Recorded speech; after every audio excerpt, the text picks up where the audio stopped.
कभी शांत जगह पे पेट से ऐसी आवाज आती है जैसे कोई दिनों का भूखा हो।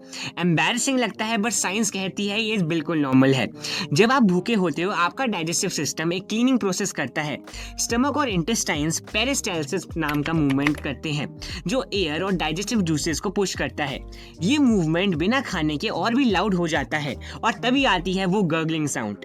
तो अगर आपका पेट जोर से बज रहा है तो इसका मतलब है कि आपकी बॉडी खुद को रीसेट कर रही है और बता रही है मुझे खाना चाहिए।